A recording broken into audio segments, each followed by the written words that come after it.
1968 Dodge Charger. And I don't think anything on this vehicle is original. It's a complete custom automobile. Number one, the whole drivetrain, suspension was all redone. But they lowered the car also. Plus, they actually modified the roof line. They dropped the roof line down. But I'll tell you some interesting points about Charger in 1968. There was a gentleman in Chicago, Illinois. His name was Mr. Norm. And when I was a kid, I lived 4 blocks away from Mr. Norm's Grand Spalding Dodge. And he really was the guy nationwide that made Mopar what it was in the racing community. They would take your car, put in a dual points distributor, but they would actually even take and modify the carburetor, change the floats and the jets and stuff like that in the vehicle, and they would actually make the car like 25% faster. Norm became very popular with the police car industry. Real interesting point. Back then, police cars, they used a lot of Mopars. They had a slant 6 engine. But as the muscle car industry grew, guys with these fast cars from the factory in the 60s especially would fly away from the police. They couldn't catch them. So they started buying squad cars, Mopar squad cars with the 383s and the 440s in them so that they can keep up with the guys that they were chasing. Interesting story, interesting part of history. Hey, check out RichieZ.com. That's RichieZIE.com. And we have television and radio show. The full Mr. Norm story is actually on the website. Just click on the icon and listen to the history of Mopar racing and Mr. Norm's Grand Spalding Dodge. 1956 Chevrolet pickup truck. Folks, I gotta tell you something. I don't get it. Pickup trucks. Pickup trucks are work vehicles. But I'm gonna tell you something. Anytime you see one going through the auction that is sharp, it usually brings a big buck. And look at this. We walked up here to shoot this truck, and look at the people standing around this pickup truck. The show hasn't even opened yet. These are people with cars in the show, but it attracts people. This industry is so cool, and what you're going to see today in the show is trucks, cars, motorcycles, custom, regular cars, vintage cars. You're going to see it all. But this is a gorgeous 1956 Chevrolet pickup truck. I'm with Jeremy over here. We got a 1964 Malibu. Now, I remember these cars when I was a kid. I was around when these cars came out. They didn't look like this at all. Jeremy, tell me a little bit about the powertrain you have in here. Sure. The motor in it's an LS3 supercharged, Edelbrock supercharger, makes about 850 horsepower. Everything under the hood's just either custom machined or hand-formed sheet metal, and just kind of disguised everything, kept it nice and tidy, and it's 850 horse connected to a 6-speed automatic trans. And you'll never run it, right? Oh, it's a driver. Yeah, this car. It's not a show car. But you don't run it on the track. Yeah, it'll be. You do run it on the track. Yeah, this car will be. This guy's as nutty as I am, folks. I mean, he's a guy after my own heart because I love them all. Every one of the cars out here and what people do with them, I love them all. But I'm the one that likes to drive them, right? Yeah. Well, that's what we do. Our shop, we manufacture chassis for all these classic muscle cars. So this car is actually on a complete aftermarket frame that we manufacture, and it's. You can't see. I want people to understand our trade and you couldn't put even half of that powertrain you got in there without doing the frame and the underbelly, the chassis.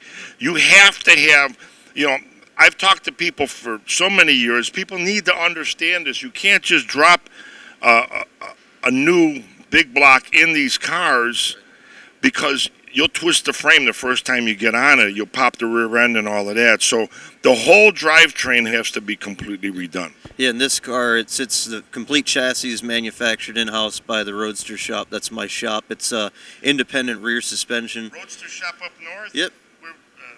We're up in Mundelein, Illinois. I've been out there. Folks, it's a huge place. I've been trying to get you guys to advertise on the show, but no, you guys really have. I would love to follow a car, do a car on the television show, and maybe we'll be able to do something. But this is a gorgeous 1964 Chevy Malibu. I love black, but why did you pick the black? You know, the car originally was supposed to be silver. We had a rendering done of it, and the car was in the booth. We were just about to order the paint to put it down, and at the last minute we got cold feet and just thought you just can't miss a laser straight black car. It doesn't get any better than that, other than the headache of wiping it down all the time. But the one thing about black, it doesn't forgive any sins, so it has to be perfect. Any other color, if you got like a little dimple or something like that, it doesn't show up. Right. But with black, yeah, black, you can't hide anything. There's no lies, no secrets with a black paint job. It's all right there. 1932 Ford Street Sedan. Again, these cars are being used more and more for customizing, turning them into a street rod, they call it, or even a hot rod. This is a gorgeous automobile. But when you come to these shows, I hope you appreciate what these people do, not only with the car, but also look at the beautiful display they have for the automobile. Actually, there's on the ground, the car is actually sitting on jack stands, and he made the jack stands out of like a rear end and brake drums. Really a gorgeous looking automobile. April 15th, 1964. This is the first Mustang ever sold by the Ford Motor Company. It was sold to Gail Wise out of Park Ridge, Illinois. She was a school teacher. In fact, the car, I heard, rumor has it, the car wasn't supposed to be sold for another couple weeks. I think they were going to launch them in May. But she saw this in the back and fell in love with it and purchased the car on April 15th, 1964. Cool part of the story, they had it restored a number of years ago. It's back to the original condition it was when she first bought it back then. And she still owns the car.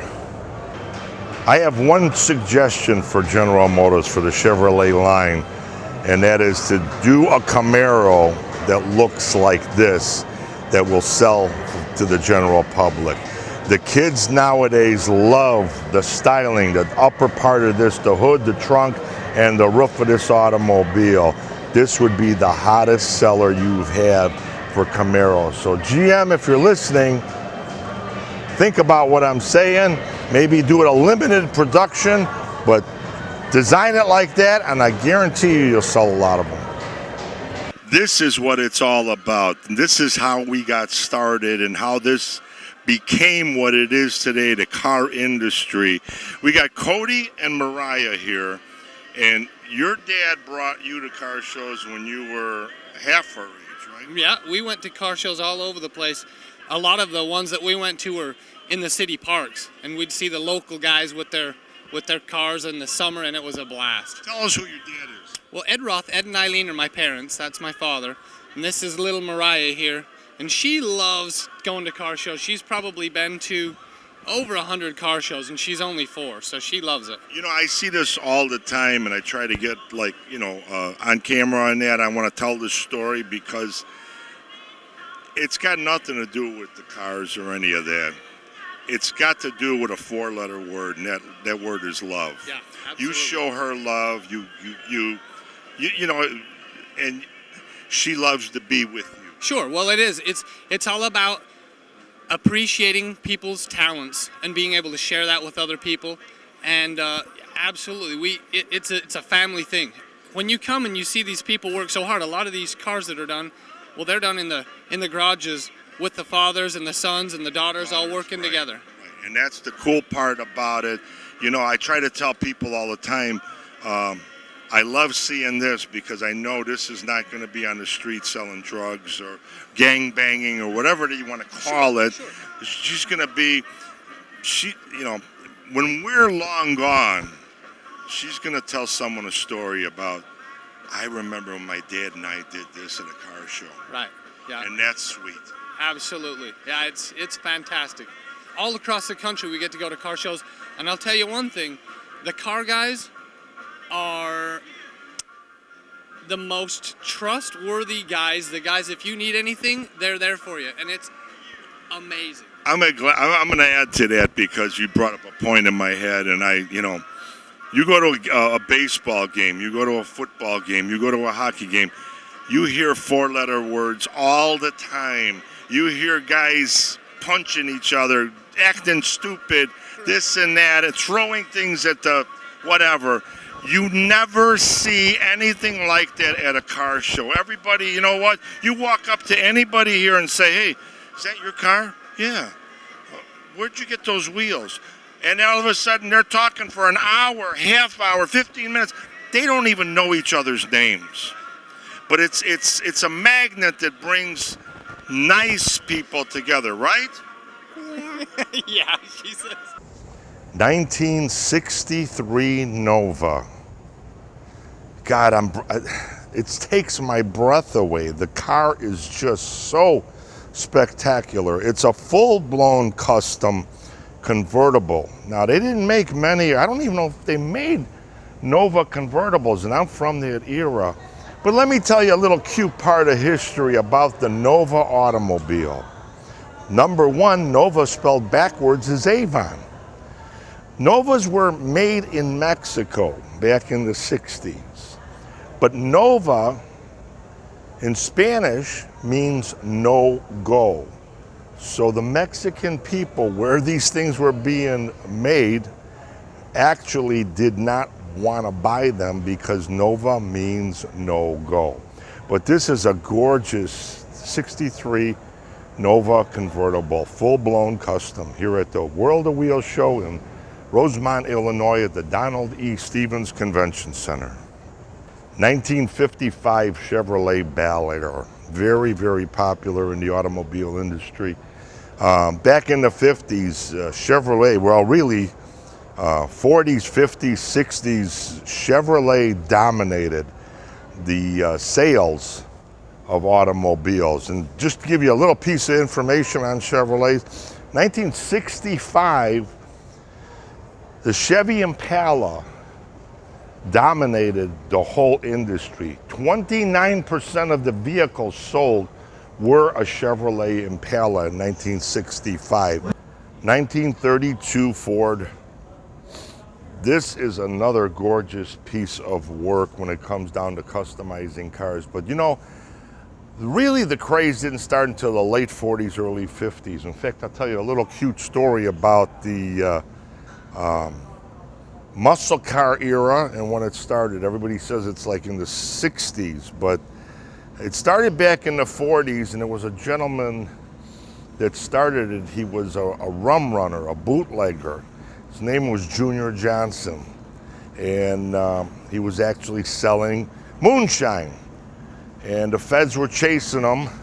They didn't really want to even arrest him.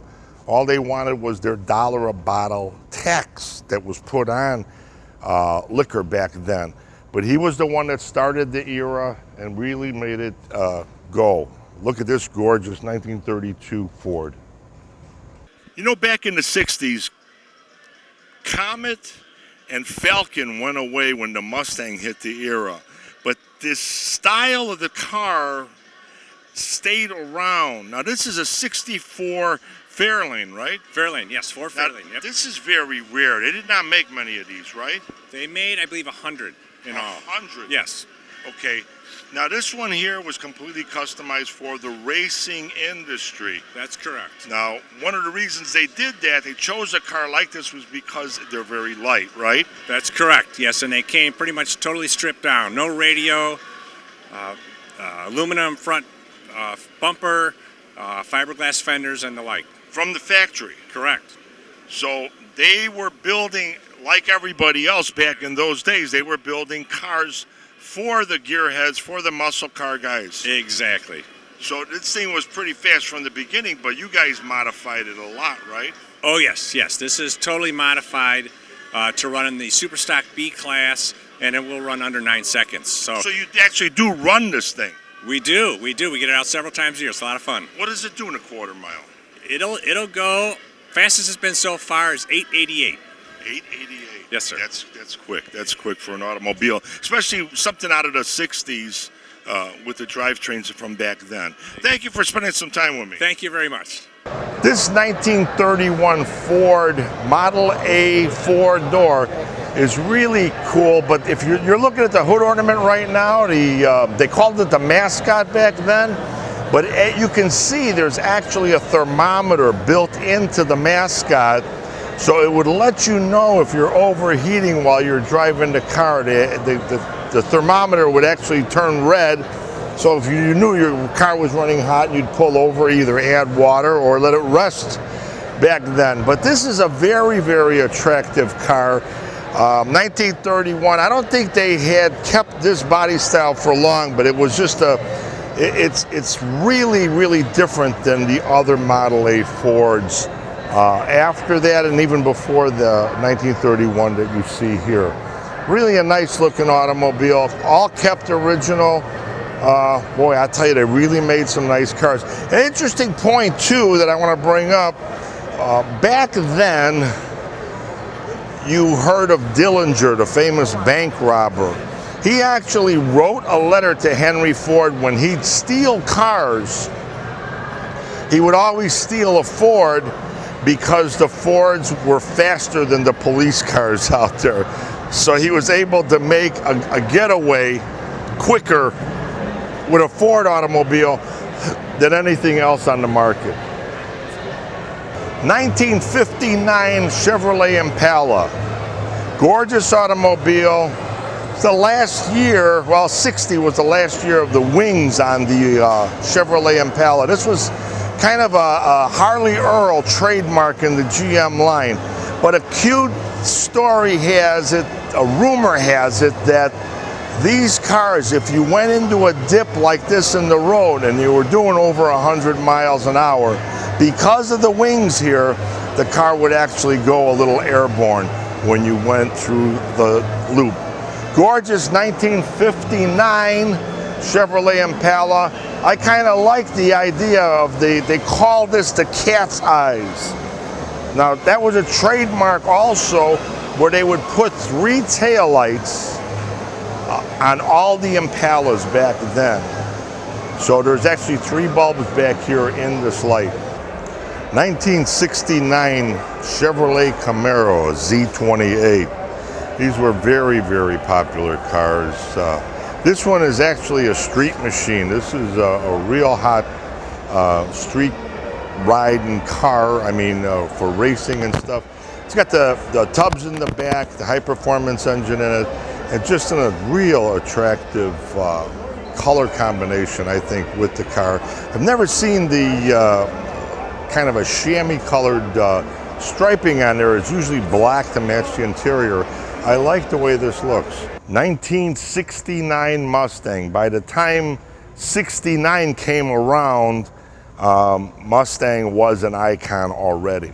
And again, well, let me tell you a little bit of history about Mustang, but we got a few Mustangs here today, some real interesting ones. This one is a gorgeous street rod. Mustang was originally designed to be a economy car. The Ford Motor Company came up with the idea of making something cute, and Mustang was the car back in 1963. But again, the car was so light, muscle car era was hot, and guys took Mustangs because they were so light and turned them into hot rods, street rods, racing vehicles. This is another gorgeous, it's completely customized, this one here. the whole drivetrain. One of these days we're going to do a show around the drivetrains and the frames and all the other stuff with the vehicles. This one's actually got tubs in the back so they can put the wider wheels on. But another gorgeous car here at the World of Wheels show, 1969 Ford Mustang. 1969 Buick Skylark. Boy, I got some history to tell you about Buicks and myself. And one of my early cars was a 64 Skylark with an aluminum block engine in it. But my brother actually bought a 69 Super Sport, Grand Sport they called them back then. But this is a gorgeous 1969 Buick Skylark. You don't see that many of them anymore, especially with a convertible top. Convertible tops are very, very rare. But completely customized, gorgeous automobile here at the World of Wheels show in Rosemont, Illinois. You know, this is one of these cars that's I call a sleeper. You come to a car show and you cannot believe what you see. This artist painted this beautiful portrait of a gorgeous female. She looks like J-Lo, basically, on the hood and the trunk of this vehicle. Now, when you look close at what he did, it's amazing. I was president of Chicago Windy City Artists for 5 years, and the detail in this particular portrait is amazing. It really, really is. I wish the owner was around because I'd love to talk to him and find out how long it took him to do it. But I say you don't even need any of the heavy metal flake or any of that. The leopards in the background. That portrait is just so picturesque. 1940 Ford, very, very attractive automobile. You know, you don't see cars like this a lot at these shows unless you go to a Ford show. But I love what they did with the display here. It's a Ford dealership out of a different state background. And that's what the dealership actually looked like back in 1940. But this is a gorgeous automobile. 1965 Chevrolet Impala Super Sport. This is a very interesting automobile when it comes to Chevrolet. This car here in 1965 was only 8 years old. The Impala brand came out in 1958. But what's really unique about this one, this car sold 1,046,512 Impala, Chevrolet Impalas, 2-door, 4-door, Super Sports, and convertibles, everything. But they sold of just Impala 1,046,512 cars that year. Nobody has ever broken that record yet of one brand, one car name selling that many automobiles. So very interesting car, very pretty. 1958 Chevrolet Impala. This was the first year that Chevrolet came out with the Impala. Now this car here, very interesting because back in 1958, muscle car and racing and all of that was just beginning. You could get one of these with a 409 engine in it. If you ended up with one with dual quads, which they had from the factory, you got a rare one. If you have one with fuel injection, which they had back then, you have a very rare one. These cars I've always loved from when I was a little kid, but now the price, I remember 10 years ago they were doing maybe 20, 30,000.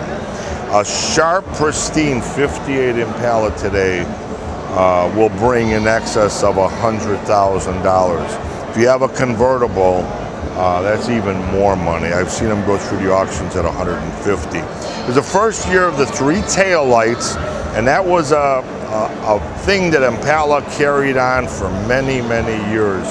3 consecutive taillights on each side.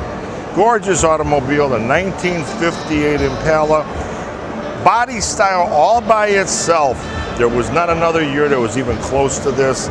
If you look close at the car, the first year, the double headlights.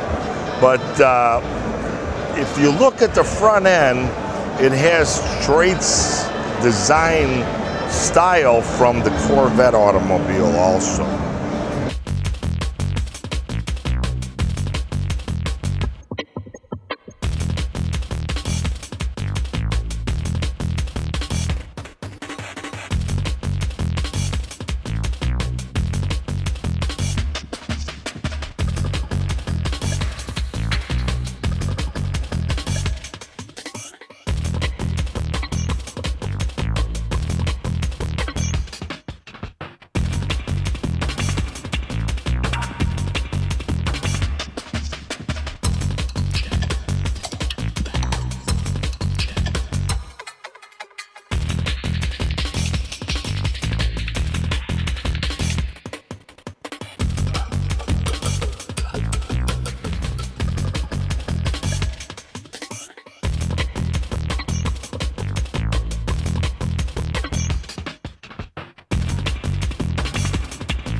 If you'd like to advertise on the Chicago History and Automotive Heaven television and radio show, you can contact me at 312-841-2560. Email me at rautomd@gmail.com.